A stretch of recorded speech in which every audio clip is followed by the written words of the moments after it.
በስመ አብ ወወልድ ወመንፈስ ቅዱስ አሐዱ አምላክ።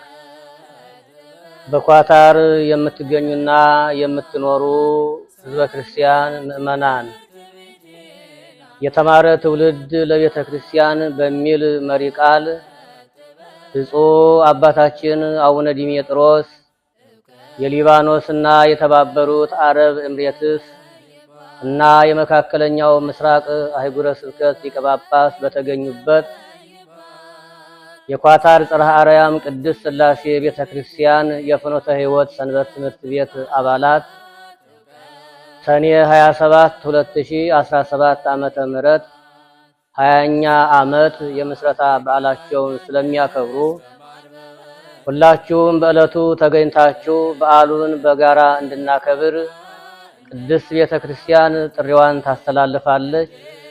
በዕለቱ ተገኝተን እንድናከብር በጤና በሕይወት በፍቅር በአንድነት ጠብቆ አምላካችን እግዚአብሔር እንዲያደርሰን ቅዱስ ፈቃዱ ይሁንልን። ሰላም እግዚአብሔር ከሁላችን ጋር ይሁን።